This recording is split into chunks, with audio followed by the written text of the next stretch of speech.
lagi bersama saya di channel Tekon TV.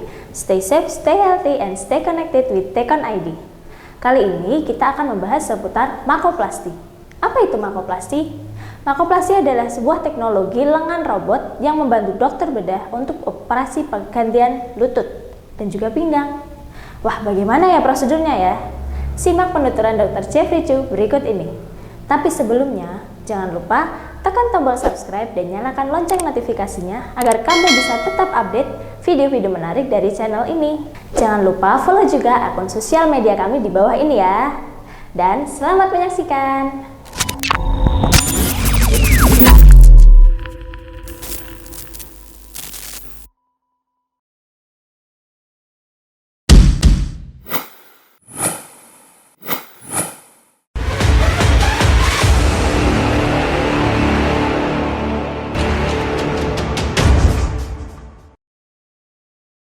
Orthopedic surgeon, thank you for having us today. Thank you for spending your Saturday with us today.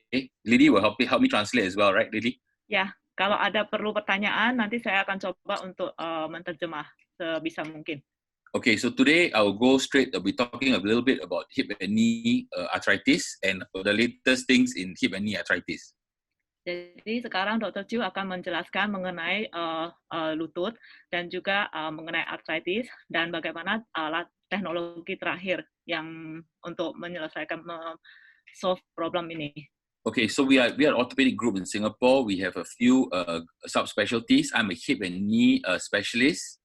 Jadi Dr. Chu akan spesialis di lutut dan juga tulang panggul. Okay, alright. We have a specialist for sports as well, shoulder and elbow. Specialist of spine, and then you saw Dr. Ananda. He's a specialist for foot and ankle. Ya, tadi Dr.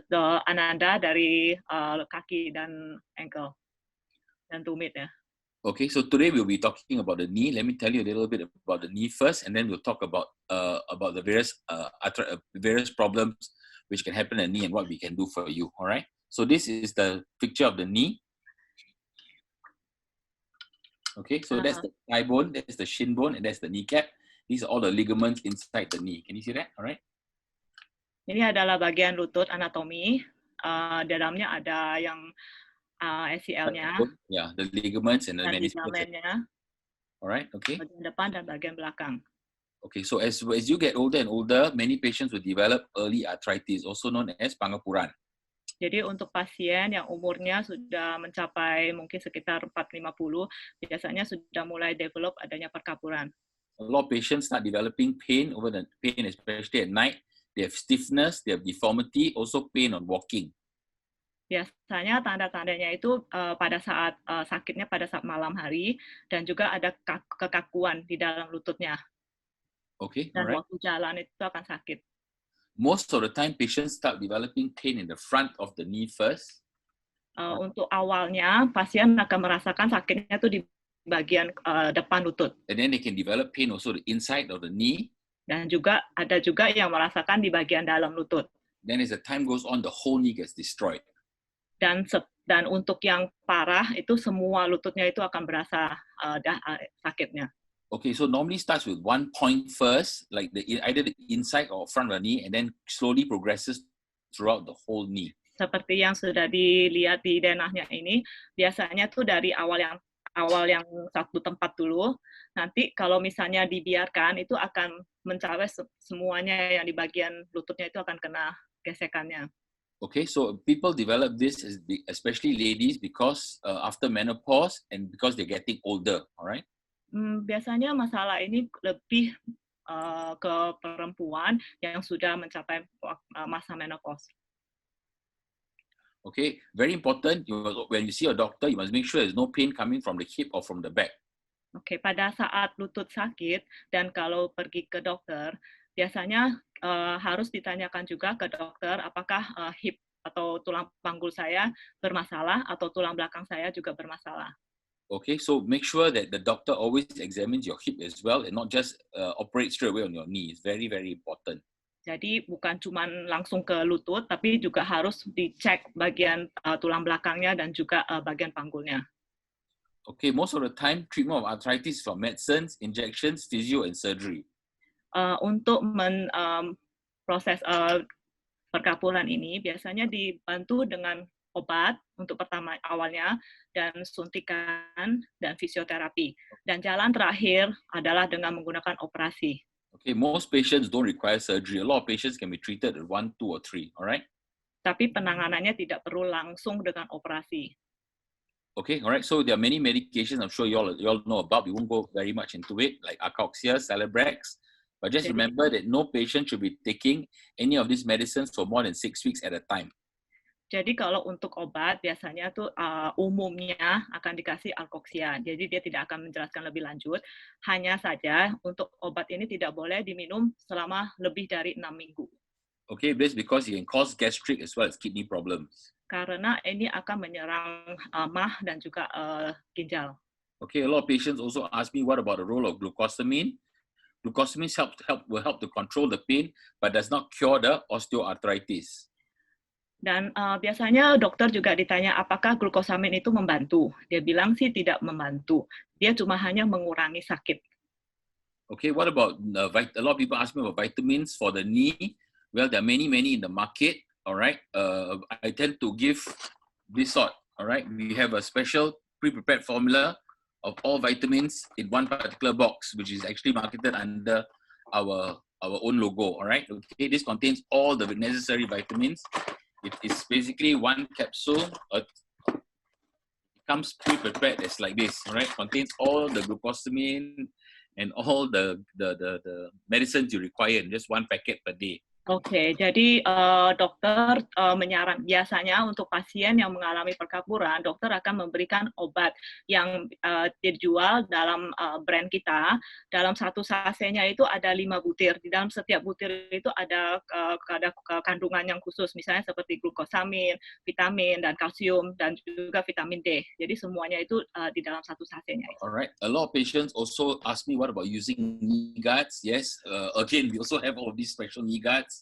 All right, these actually help to support the knee, especially for the elderly patients. All right.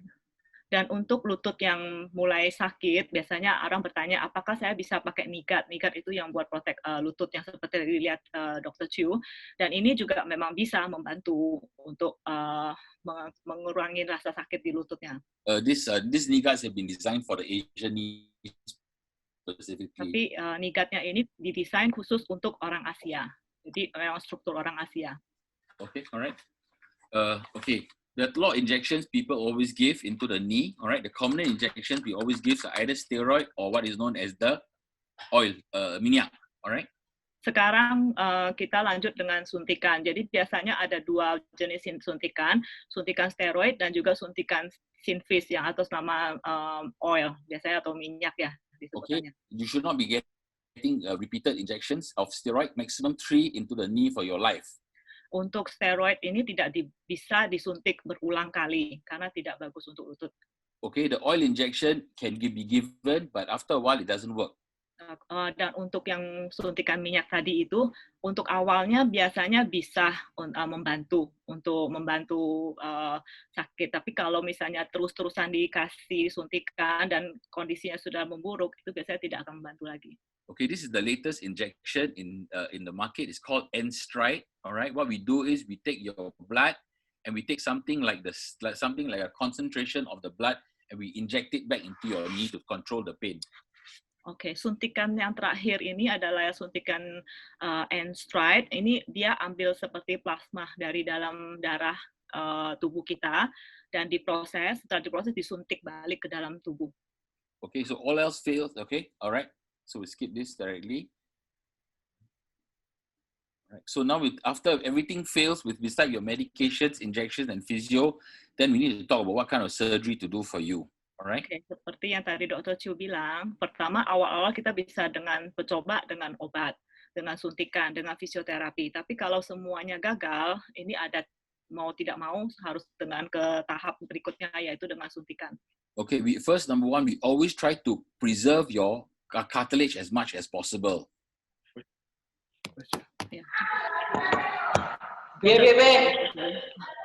Oke, sorry ya, maaf ya. Ini jadi ada operasinya yang khusus untuk lututnya, ada beberapa macam tergantung kondisi dari lututnya itu. Okay, if we cannot preserve it at the same time, we also try to do ways to get the new cartilage to grow. Jadi bantalannya itu akan dicoba dengan diperbaikin atau ditumbuh lagi, namanya regeneration, supaya bantalannya itu bisa ada pertumbuhan dengan menggunakan obat khusus. And we find it too bad, then we actually change it into this metal. We talk about it in a short while.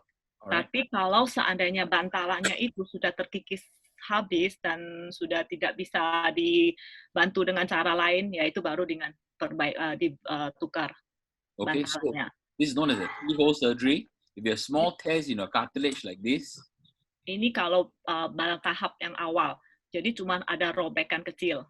Jadi bisa diperbaikin dengan knee arthroscopy. Okay, then we can do a keyhole surgery to repair some of the torn meniscus or your torn cartilage in your knee. Operasi ini dengan lubang kunci, jadi tidak dibedah, cuma hanya lubang kunci dan dijahit kembali yang robekannya itu. Okay, so if you see these patients here, a bit of tear in the cartilage. Can you see the cartilage over there? This small amount, then we can take out a little bit of the cartilage. Ini seperti kelapa ya, yang sudah kena kikis. Jadi yang tidak rata itu, tidak halus itu dibersihkan. Okay, alright. If we can, then of course we try to repair, stitch it back like this. Kalau masih bisa dibantu atau dijahit kembali. Okay, alright. So these are for small tears in the cartilage, alright. Ini hanya robekan yang kecil ya. Okay, but the cartilage tears are bigger, alright. Bigger like this, alright. Then we sometimes try to fix back the cartilage, give you new cartilage, alright. Kalau seandainya bantalannya sudah terlalu besar lubangnya, itu sudah tidak bisa diperbaiki lagi. Jadi dia harus dikikis dan ditambal. Okay, for instance, you see this is a 48-year-old lady with lots of tear in the cartilage. Ini contoh yang pasien yang umur 48 tahun, yang ada lubangnya. So in this particular case, I remove all the torn pieces of cartilage like this. Can you see that? Yang itu bantalannya itu sudah terkikis. Diratakan dulu. You can see all the holes she has left in the cartilage over here. Ada lubangnya. Okay, all right. And then I apply a special gel for new cartilage to form like this. Jadi ditambal dengan obat yang khusus namanya Cartifil. You see, right? Okay, so this one this belongs to my wife's knee. All right, she was 48 years old when I did it. Ini pasiennya itu adalah istrinya sendiri. Okay, all right. Now she's 56. Okay, she's still running with the knee, no problem at all. Sekarang dia udah umur 56 tahun, tapi dia masih bisa kembali dengan aktivitasnya dengan running atau jogging. Okay, all right. Can you see this another patient here with a small hole in the cartilage? Can you see that? All right. So again, we fix it up with a special filler. All right. Special filler. Sekarang sudah ditambal kan, kelihatan seperti, jadi udah halus, tidak seperti tadi ada lubang-lubangnya yang tidak rata. Okay, alright. The same thing for another patient over here. Fill it up with a special filler. Alright. Seperti batok kelapa, kalau kelapa kita korek kan, nah seperti itulah. Jadi ada lubangnya. Dia sekarang tambalin dengan obat tertentu khusus. Okay, so this is important. How can you see this is the operation before? Where there's a big hole in the cartilage. After you fill up the filler, after 6 months later, new cartilage has formed back. Oke, ini image dari MRI, dari sebelum operasi dan setelah operasi. Setelah operasi 6 bulan, dia akan kelihatan seperti sudah ada bantalan yang baru yang tumbuh. Okay, alright. Okay, if it gets really bigger, alright, again, we're talking about as the size gets bigger and bigger, this is another thing we can do, is called a halo fast. Alright, where we actually fill up the holes for you like that. Kalau lubangnya tadi kan agak kecil, dibantu dengan Cartifilet. Tapi kalau misalnya lubangnya lebih besar lagi, itu ada obat lagi yang lain, suntikan namanya Halofast. Bantalannya beda. Again, all of this new cartilage will form in the knee. Dan semua bantalan kartilagenya itu akan tumbuh kembali di dalam lutut kita. Alright. Now the question here is, remember I was showing you as the things get bigger and bigger, what happens? Eventually becomes too big. All right, then I cannot do any of this small operation anymore. That's when I need to start talking about changing the knee. Oke, right? Jadi sekarang ke tahap berikutnya. Kalau seandainya pasiennya ini lututnya itu sudah, bagaimana kalau misalnya bantalannya itu semua sudah kena depan, belakang, dan juga di dalamnya. Nah, itu baru dengan bicarakan soal operasi pergantian lutut. Okay, so as I showed you earlier on, the knee, it starts on the inside of the knee, all right? The arthritis starts on the inside of the knee, and then it can spread to other parts of the knee as you get older and older, all right? So if it's only one part of the knee, instead of changing the whole knee now, all right, nowadays we even talk about changing only half the knee. Can you see that? Only half the knee. Oke, kalau seandainya tadi kan di bagian lutut itu kan ada depan, belakang, dan samping kan. Kalau seandainya cuma satu bagian saja yang kena, itu dulu teknologi lama itu harus ditukar semua dengan menggunakan yang baru, implan yang baru. Tapi dengan teknologi yang baru sekarang, itu tidak perlu dibuang semuanya. Jadi cukup diperbaikin yang rusak saja, bagian yang rusak. Okay, now the problem is in the past when we change all of these half knees or even the full knees, we can always make mistakes. Ya, kalau misalnya dengan menggunakan manual, ceritanya kita menggunakan manual kan zaman dahulu, itu ada kemungkinan ada kesalahan. Okay, Karena kan manusia yang buat. because in the process we may not put it in very accurately, all right? Karena kemungkinan untuk pemasangan implannya itu ada kadang-kadang bisa agak melenceng sedikit. Okay, so what we're trying to do now is to do the same operation using a robot system. Nah, dan sekarang karena teknologi medical itu kan semakin maju, jadi mesin pun sudah dicetuskan ada yang baru dengan menggunakan makoplasti. Makoplasti ini sangat akurat, waktu pemasangannya pun juga akan akurat, jadi kemungkinan kesalahan itu akan kecil sekali. Okay, so is doing the same operation, but we're using a robot that helps us to put in the implants very, very accurately. Ya, jadi seperti yang dibilang tadi, pemasangan implannya itu akan sangat akurat dengan menggunakan lengan robot ini. Okay, so basically it's the surgeon. I operate the robot. All right. Okay. I will show them. I will operate the robot. I need to do a CT scan of the knee. All I do is I've already selected exactly what size to put inside your knee. All right. Jadi Dr. Chiu akan tetap menjadi surgeonnya, tapi dia yang akan menggerakkan lengan robotnya ini untuk operasi ke lututnya. Sebelum operasi, dia sudah tahu ukuran implan yang tepat untuk pasien dan juga beberapa degree potongannya dan semua penyayatannya semuanya. Okay, so it becomes very accurate and the cuts are very up to 0.5 degree of accuracy. Jadi penyayatannya itu sangat akurat dan kesalahannya itu paling cuma 0,5 degree. Okay, so this is the Mako robot as you can see. All right, I'll show you a little bit more. This is all what you're seeing down here is even before what I would put, even before I've even started the surgery. Jadi Dr. Chiu sudah merencanakan atau do planning untuk sebelum operasinya. Dia sudah tahu ukurannya dan sudah tahu mana caranya.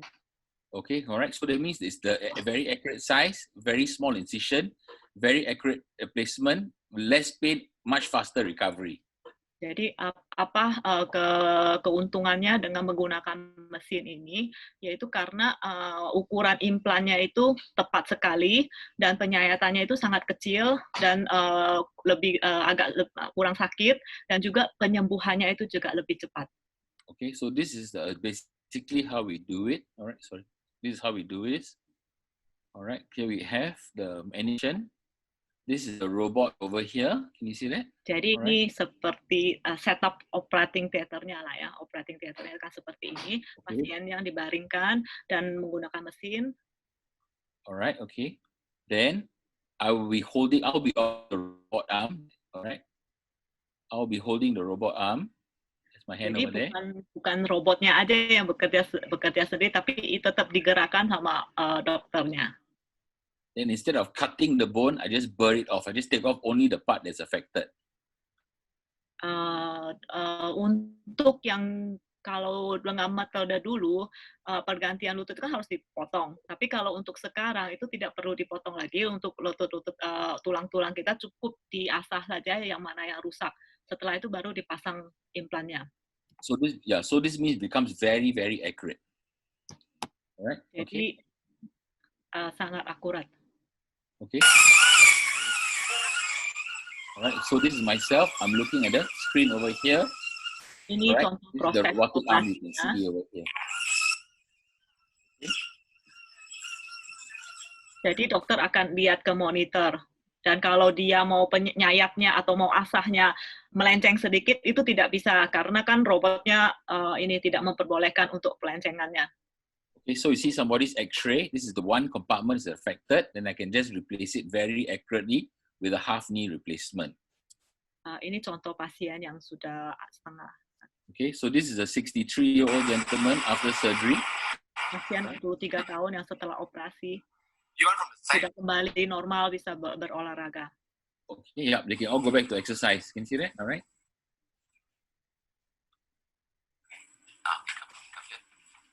Okay, walking very normal. Can you see that down there? All right. Okay, that's the size. All right. I'll show you some more patients. Sorry. Ini beberapa pasien. This patient is from he is from Surabaya. 55-year-old, 2 years ago. 55 tahun operasi. All right. Setelah operasi bisa jogging. You can see that. This is what I mean. All right. So we get all of this data. All right. Patients, we know exactly this patient. We are doing 2 sides. This part here ini and this dua bagian. compartmental. Bagian depan sama bagian dalam, tapi cuma satu bagian kiri, maksudnya bagian dalamnya ya, bukan bagian luar. Okay, all right. And then this is the same patient. She is from a florist. Okay, all right. This is another patient in Singapore. All right. She's one side done, walking also very normal. Can you see that? Sudah balik normal ya, seperti tidak pernah ada kena operasi. This lady is from she's from Surabaya. Both sides done at the same time. Okay, so patient ask me whether can squat. There you can see they can squat. Bisa jongkok. Sudah bisa jongkok. All right. All right. So now the next question is, what if the knee is completely destroyed? Okay. Sekarang kalau misalnya tadi kan cuma satu bagian, dan bagaimana kalau seandainya semua bagian tempurungnya itu udah rusak? Apakah masih bisa dibantu dengan operasi ini? Then we cannot do the half knee replacement. We need to do the full knee replacement. Kalau semuanya sudah kena, tergesek dan sudah tidak bisa dibantu lagi dengan yang sebagian, jadi dilakukan dengan operasi total. For total knee replacement has been done for many years already. Total knee dengan manual itu sudah dilakukan sudah sejak zaman dahulu. The problem is up to 20% of patients don't like it. Tapi biasanya dengan metode manual 20% itu tidak puas dengan hasilnya. Many of them say they find it tight, too tight. Mereka merasakan seperti ada ganjalan ya, jadi lebih kaku. Or more importantly, is not stable. It can still move Dan this. juga kurang stabil. Okay, and the reason why that happens is because it's not done properly. Kadangkala karena manual, jadi mungkin juga bukan karena implannya, tapi mungkin pemasangannya kurang tepat. Jadi kadang-kadang jadi makanya tidak stabil, rasa tidak stabil. So this is a normal total knee replacement manual, all right? So nowadays, what happens is because of all these problems, the robot system allows us to do the same operation but make it very accurate. Jadi untuk menjawab keluhan-keluhan pasien-pasien dulu yang manual, yang merasakan katanya stiff atau yang kaku atau yang tidak stabil, jadi develop lagi, mereka buat lagi namanya mesin untuk menggantikan lututnya itu secara keseluruhan. So using the robot system is much more accurate. All right, very precise. Incisions are smaller, and there's a much faster recovery. Jadi seperti yang setengah, yang tadi total operasi yang setengah lutut, untuk total ini juga sama, lebih akurat dan potong sayatannya juga lebih kecil dan juga lebih tepat pemasangan implannya. Okay, so it's the same operation that we are doing for many years, except now we can put it in very accurately. Jadi dengan menggunakan robot itu bisa menjawab keluhan-keluhannya itu bahwa pemasangan implannya itu akan lebih stabil dan supaya lebih tepat dan jadi lebih stabil. So if you look at this screen, this is all done before operation. I already selected, I already know how much to cut and how big and how to adjust the implant. Okay. Jadi misalnya operasinya itu keesokan harinya. Sebelumnya hari ini dokter sudah tahu, sudah do planning berapa yang akan dipotong dan berapa yang akan dipasang, bagaimana pemasangan implannya. So once I get everything okay, all I have to do is register the bone. Dan sekarang kalau misalnya sudah hitungannya semua udah tepat, dia baru masukkan ke mesinnya itu, sistemnya itu. Then I'm using the robot again. A robot is helping me to cut. Let's say I want to cut 7 mm, 5 degrees. It will cut 7 mm, 5 degrees. Not more, not less. Nah, jadi kalau misalnya dia sudah perhitungannya udah 7 mm dengan sudut 0,5 derajat, itu mesinnya itu pasti akan tepat sekali. Kalau dia mau melenceng pun tidak diperbolehkan. So can you see this boundary? Okay, if let's say there's some other the saw cannot pass this boundary, it will stop automatically. Jadi kayak ada batasannya ya. Kalau misalnya lewat sedikit itu tidak diperbolehkan. Okay, alright. So that means the recovery will be much faster. Jadi penyembuhannya pun juga akan lebih cepat. Okay, so let me show you some a few more results. Alright. Patients are all walking the very next day. Alright. Most patients are out of hospital within 3 to 4 days. Biasanya pasien setelah operasi keesokan harinya tuh sudah mulai belajar jalan. Dan 3 hari itu dia sudah mulai jalan. Okay, then we expect the implants to last at least about even up to 25 years, not just 15 years anymore, right? Up to 25 years. Oke, sekarang banyak juga yang nanya, kalau seandainya saya sudah pasang implan, berapa lama implan itu akan bertahan di dalam tubuh? Nah, dulu itu 15 sampai 20 tahun. Sekarang untuk teknologi yang terbaru, itu pun bisa mencapai 25 tahun. Okay, so this is a 78-year-old lady with very bad arthritis. Before surgery. Sebelum operasi. After surgery. Ini setelah operasi. Okay, all right. Another lady here, 55-year-old lady, before surgery.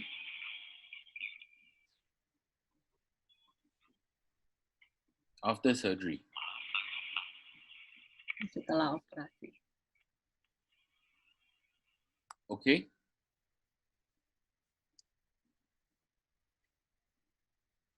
I got many more. Okay, but I think time was 35 minutes already. Okay, this is this patient here, a special patient. This patient is a 90-year-old patient. All right, 90-year-old patient. 95 tahun. All right. After surgery. Okay. All right. Setelah operasi. So now we know that knee surgery is still changing. All right, we have the ability to change, to repair the cartilage, to get cartilage to grow, or we cannot use a robot to replace the knee nowadays. Jadi kesimpulannya, kalau misalnya setelah menggunakan metode apapun dan harus operasinya itu pun bertahap. Ada yang dengan menggunakan dengan injection atau pakai tambahan obat untuk kartilagenya, atau jalan terakhirnya itu dengan menggunakan operasi, dan operasi itu pun juga dengan menggunakan robot. Okay, so nowadays patients say they get worried. They say if their knees are spoiled, they cannot walk again. No such thing. We have the ability and the technology to replace the knee and get them back walking as soon as they can with the new robotic systems. Jadi banyak sekali pasien yang mengalami sakit di lutut dan merasakan kalau seandainya saya sakit lutut, ya udah saya tidak bisa olahraga lagi, tidak bisa balik lagi normal. Tapi dengan ada teknologi ini bisa membantu pasien untuk kembali normal dan bisa mencapai kehidupannya. Okay, thank you. Oke, terima kasih. Terima kasih telah menonton video ini. Jangan lupa subscribe channel Tekon TV. Share video ini jika kamu mendapatkan manfaat darinya. Terima kasih.